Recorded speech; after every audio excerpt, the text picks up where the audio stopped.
Mirëdita. Moti dhe korupcioni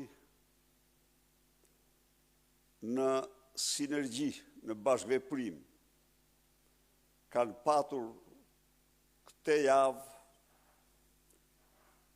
efekte shkatrimtare mbi pronat e qindra dhe mijëra qytetarëve shqiptar në të katër anë të vendit. Damet janë kolosale, jo vetëm në infrastrukturën publike të cilat mediat i kanë paraqitur gjërësisht, por janë mira kokë bakti, janë qindra hektar sera, janë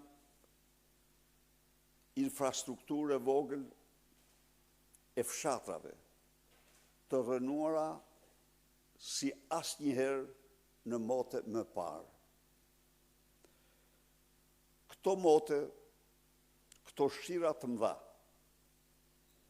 dëshmojnë infrastrukturën fiktive në këtë vend ose inekzistente kundër përmbytjeve. Investimet janë në të katër anë të vendit në sistemin e kanalizimeve, por kanalet janë të mbyllura, janë të mbushura dhe ato nuk ka kushti hap, sepse parat për mirëmbajtjen e tyre vidhen dhe vetëm vidhen. U bën virale në Shqipëri dhe në mbar Europën, pamjet e rrugës sapo inauguruar të rrugës Qukës-Qafë-Pllopsh, pamjet e rrugës Kardhiq-Delvin, pamjet e rrugës Arbrit, pamjet e rrugës Korç-Ersek, veprat e vetme, të gjitha të inauguruara vitin e kaluar, ose gjatë këtij viti. Pra, pas një periudhe shumë të shkurtër inaugurimi, u shembën njëra pas tjetrës. Ndërkohë, skarpatet shumë herë më problematike, më të larta, se këto që u shembën të ngritura, skarpatet ngritura 15 vite më parë në rrugën e Kombit, në autostradën Levan Tepelen, në autostradën Tepelen-Gjirokastër,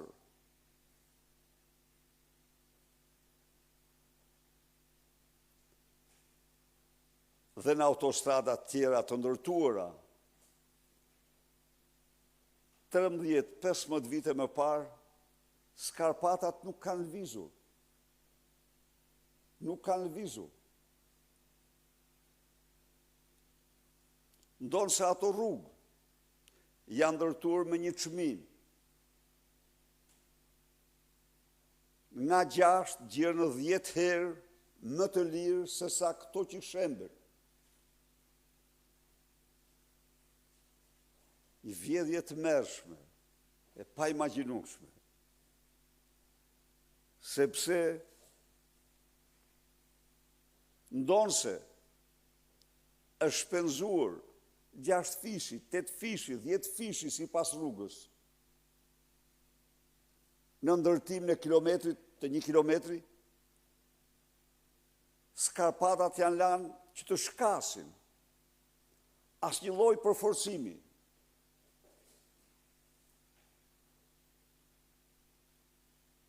I këtyre skarpatave, skarpatat janë pjesë thelbësore për të mos thënë herëherë dhe me rëndësishme, se vetë traseja, unë rikujtoj ju këtu, se vetëm përforcimi i skarpatave të rrugës Tepelen Gjirokastër ka marrë 2 vite.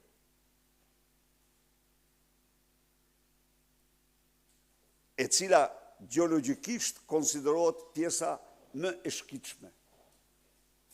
Më shkrift, më shkitshme. Po ato s'kanë lëvizur. Sepse paratë e takspaguesve nuk janë vjedhur. Paratë e takspaguesve janë përdor për përforcimin, morosjen dhe sigurimin e skarpateve.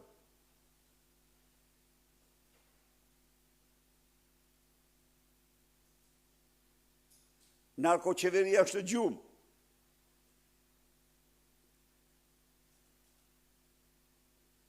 Ramaduro u thonë për hesapet veta personale.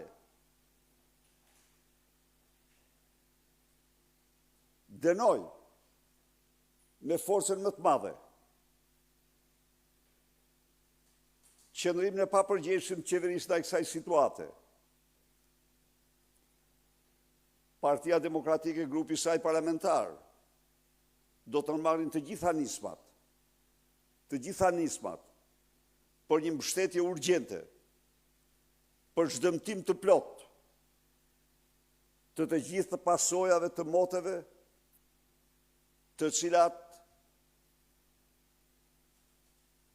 në rast se do ishte mirëmbajtur infrastruktura e kanaleve, ato nuk do ndodhin.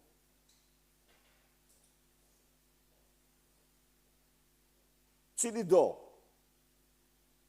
që kërkon të bëj diferencën, të kuptoj më mirë çfarë u zhvillua, i sugjeroj të lexoj një status të profesor Artan Fuchs, duke u kthyer nga Gjakova. Profesori i nderuar, në statusin e tij përshkruan një vend krejt tjetër, një vend në cilin pavarësisht nga vështirat tokat nuk ishin përmbytura, një vend në cilin kudo dukeshin mjetet makineritë e prodhimit e punimit bujqësor, një vend në cilin nafta ishte me një çmim krejt tjetër nga Shqipëria, në cilin kanalet funksiononin.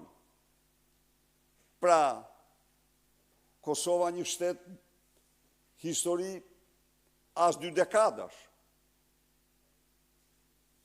Shqipëria shkon në 113 vjetorin e saj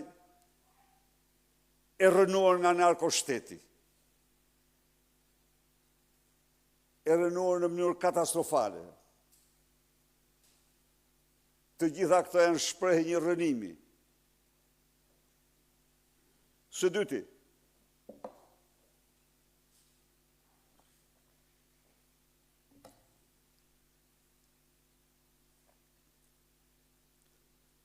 çështja Rama Balluku është unike në Europë.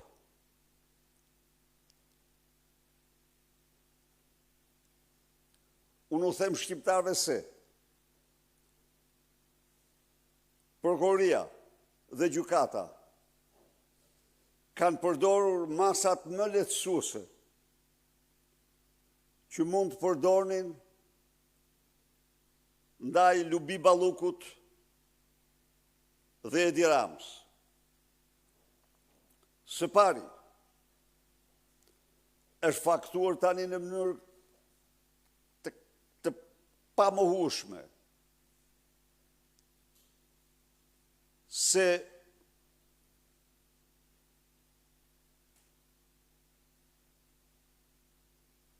çdo akt, çdo veprim i Lubi Ballukut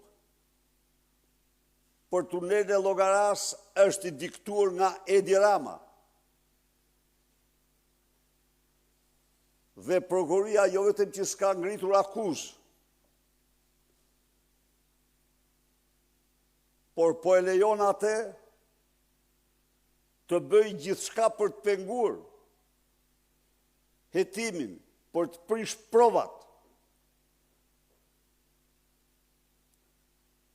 për të mbrojtur Belinda Ballukun në fakt veten e tij. Së dyti, prokuroria ka qenë lehtësuese, sepse cili do që lexon,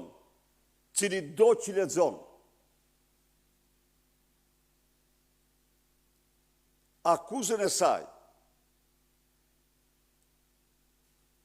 konstaton se kemi të bëjmë me një grup të strukturuar kriminal, keqbërës të poshtër,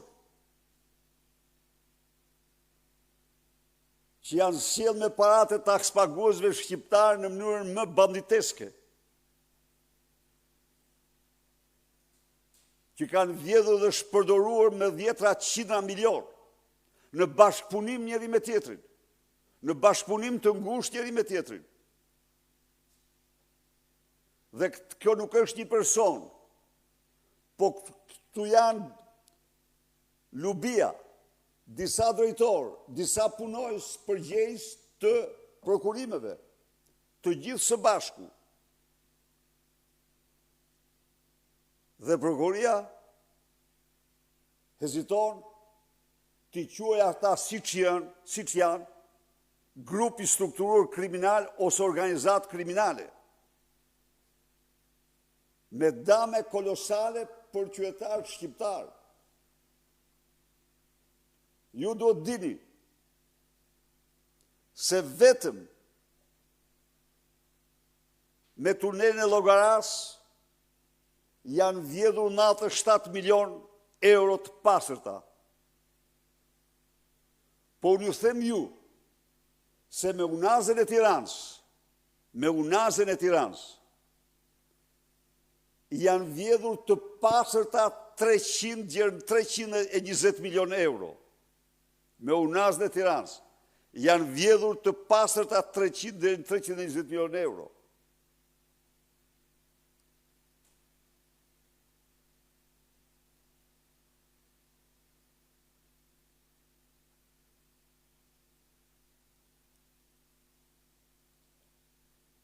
Me aeroport në Vlorës,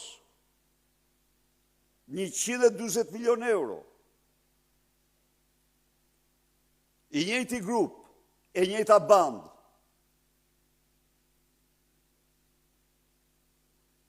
Por që nuk cilësohet organizat kriminale, nuk cilësohet, po më thoni mua, çfarë dëmësh më të mëdha kanë bërë një grup kriminalësh ordiner? Cili për e tyre ka kriju kaq dëme kolosale në buxhetin e qytetarëve shqiptarë më shumë se këta? Çfarë duhet të kenë? Çfarë kushte duhet të plotësojnë këta? Që prokuroria t'i shpallë organizat kriminale, përveç faktit se janë zyrtarë dhe nuk do t'i quajë të tillë? Ndaj dhe ata hidhen. Ndaj dhe kanë ndryshuar mediat e tyre si lukuni, me akuza monstruoze, me akuza të turpshme. Se u bë grushteti, se po përmbyset kushtetuta, se po përmbyset rendi kushtetut dhe një kohë kur ajo që është e pafalshme, e papranueshme, është sepse nuk janë kualifikuar si grupi strukturuar kriminal apo organizat kriminale.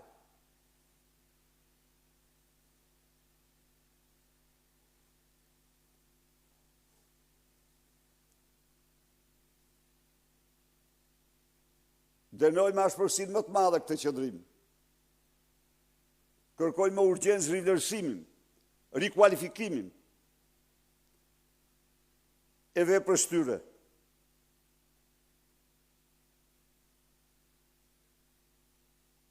Nuk mund të kalohet nga një vjedhje madhe, një vjedhje tjetër të madhe. U zhdukën 400 milion euro të incineratorëve.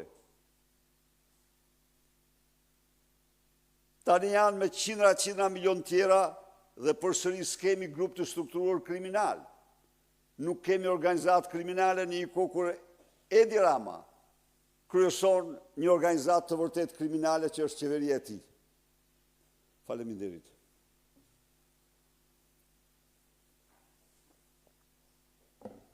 Berisha, për të ndalur tek çështja Rama Balluku, tashmë që dy masat e sigurisë vendosura nga GKK janë në gjykatën kushtetuese pasi qeveria ka vendosur ti padjes. Çfarë pritshmërish keni lidhur me vendimarrjen e gjykatës kushtetuese dhe a do t'i besonit ju që Edi Rama mund të thirret për këtë çështje në SPAK? Faleminderit. Faleminderit për pyetjen. SPAR-i duhet të garantojë çdo shqiptar, dhe unë do dalë para jush t'ja u faktoj, se gjykata speciale dhe prokuria në qëndrimet e tyre në vlerësimet e tyre nuk kanë shkelur asnjë ligj me kërkesën që kanë bërë për pezullimin nga detyra. Po, ato kanë shkelur me dy këmbë ligjin, me mos kualifikimin e veprës grup i strukturuar kriminal. Dhe lëshimin e urdhit të arrestit për Lumi Ballukun, që po vazhdon të prish prova në bashkëpunim me aparatin e Këshillit të Ministrave ditë e natë, sipas burimeve anonime.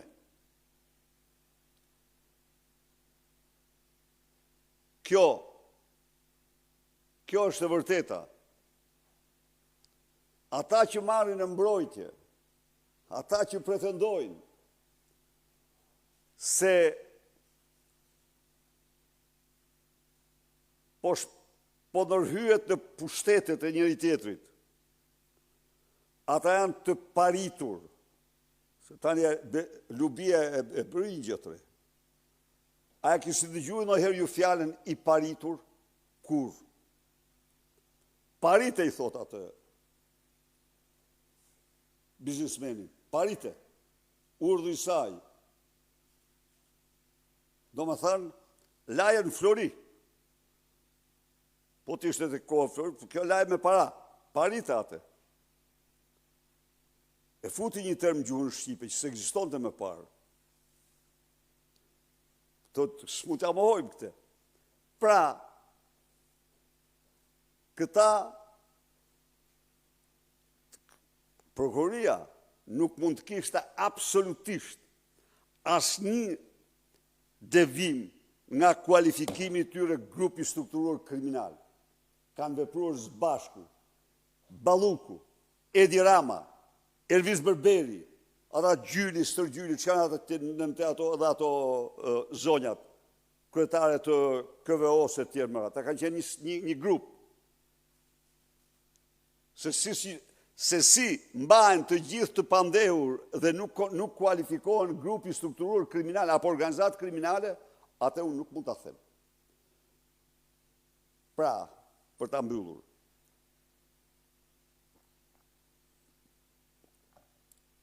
Me kërkesën për pezullim, nuk ka asnjë shkelje ligjore. Ka ushtrim të plot të kompetencës në zbatim të ligjit, të procedurës penale. Ata që përpiqen vetë ideja se ka marrë pushtetin e kryeministrit, i them atij hajduti, je ti që ke vjedh parat, po atyre mirë ja u bën, që nuk lëshuan edhe ndaj teje të njëjtin urdhër si ndaj Lubis. Ka marrë që kompetencë? Kompetenca jota që nga për të mbrojtë hajdutët? kompetencë që nga për të vjedhë, për të shfrytzuar postin, për të vjedhë paratë e qytetarëve në atë mënyrë si s'ke vjedhë? Pra, se çdo vendosin, tani, unë ju i kam shpreh konsideratat e mia për atë gjykatë, nuk do të shkoj më tutje, por akti i parë, për mendimin tim, që gjykata duhet bënte, të refuzonte shqyrtimin e kërkesës, sepse ai vendim është në përputhje të plot ligjore me kuadrin ligjor të Republikës Shqipërisë. Madje me kuadrin e ri ligjor të Republikës Shqipërisë. Zoti Berisha, kam një pyetje. Ditën e djeshme, presidenti i Partisë së Lirisë Ilir Meta, aleati juaj politik, është vetë ofruar për të dëshmuar për 21 janarin. Ja ka paraqitur kërkesën prokurorisë posaçme antikorrupsion. Ai thotë se ka dëshmi të panjohura për organin e procedurës penale. Megjithatë, për të kuptuar më shumë dëshminë e Ilir Metës, herën e fundit kur ai është shprehur për 21 janarin, ai ka bërë përgjegjës kryesor ish ministrin e Brendshëm Lulzim Basha, se nuk mori masa për një skenar që ai e dinte. Ju si e shihni këtë lëvizje të Ilir Metës dhe a jeni në të njëjtin mendim si ai që Lulzim Basha ishte përgjegjësi kryesor? Spari dihet botërisht se Edi Rama për të organizuar 21 janarit manipuloi dhe falsifikoi në bashkëpunim me Filip Çakullin një regjistrim të marrë nga i ndjeri Dritan Prifti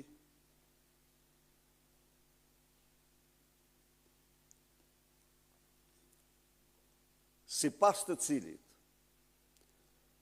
Ilir Meta ishte paguar 700.000 euro nga një biznismen që kërkonte të drejtën e tij. Sali Berisha kryeministër, së pari, kishte ndigjuar Dritan Priftin ose i ishte kërkuar nga Dritan Priftit që të emronte një detyrë tjetër të rëndësishme, ose përndryshe ka një regjistrim. Fjala ime ishte kjo, nxirre sa po të dalish nga dera e zyrësime. Nxirre. Kjo është e vërteta, unë thotë. Kur. Nuk merr dot më kushpek. Ja çdo lloj ashtu po. E dyta, ka patur një shkresë të firmosur në mos gaboj nga pronari një kompanie që kishte fituar me gjyq, jo nga qeveria, po me gjyq, të drejtën koncesionin e një hidrocentrali. E kishte fituar me gjyq. Qeveria i kishte dhënë një kompanie tjetër. Ky, me gjyq mos gaboj në apel. Dhe ky zotëri shkruante në shkresën e tij se nga mos zbatimi vendimit gjykatës, kompania ime ka humbur 700.000 euro. Dhe Ilir Meta, me qenë se shkresën ja kishte adresuar edhe Ilir Metës, ky biznismeni, me qenë se ishte ministri i tij, Ilir Meta i thot Dritan Priftit, duhet zbatuar vendimi gjykatës, sepse i është bërë dami 700.000 euro kompanisë. Edi Rama dhe Filip Çakulli marrin fjalë me copy-paste me 28 herë në video dhe nxjerrin sikur Ilir Meta i ka thënë se na ka dhënë kemi marrë 700.000 euro. Që këtu, cili do që do të hetroj këtë çështje, mendoj se e ka të qartë se kjo ishte pjesë e skenarit të dhunës me 21 janar. Pra skenaristi del vetë Edi Rama. Tani, se çfarë dini Ilir Meta, sigurisht mund të di, nuk them se ka qenë zëvendës kryeministër, por Ilir Meta, nga datën 14 apo 15 janar, pra para 21 janarit, ka ardhur në zyrën time dhe më ka thënë, unë do jap dorëheqjen. Sepse unë në prokurori nuk shkoj si zëvendës kryeministër. Ishin standardet tjera, ato jo standardet e Ramaduros, që vrapon për trujt papanisën e vetë duke hullë në gjyqë vendim në gjykas, akti turp, i pa precedent. Jo, tha, nuk shkoj tek prokurorit si zëvendës kryeministër, do shkoj si gjyqtar i thjesht para tij. Dhe unë e përgëzova. Dhe me që jemi këtu, se ka nga ata kalemxhit e Edi Ramës që shkruajnë se mungon institucioni i dorëheqjes, u them këtyre zotërive se institucioni i dorëheqjes ekziston. Dhe ka ekzistuar dhe është ushtruar në të gjitha rastet përveç njerit në Shqipëri në memorien time. Por problemi është se ju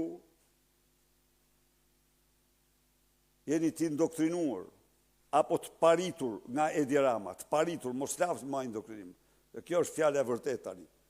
Jeni të paritur nga Edi Rama dhe shkruni çfarë intereson ati. Po, kështu që tani përsa i përket përgjegjësisë, nuk kam, do të thënë,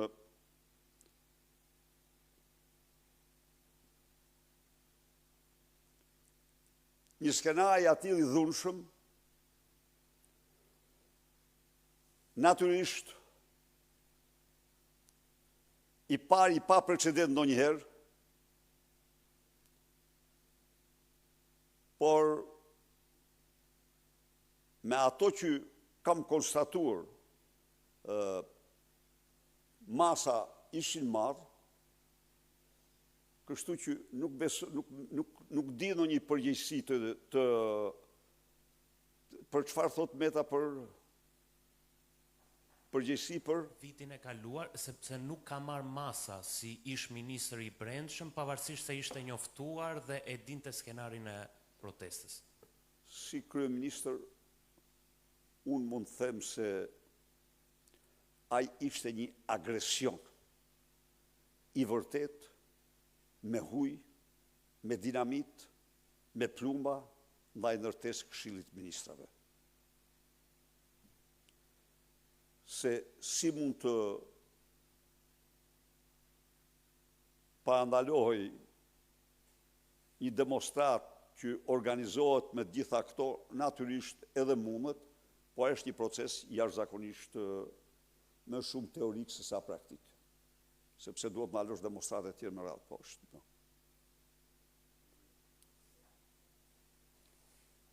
Faleminderit.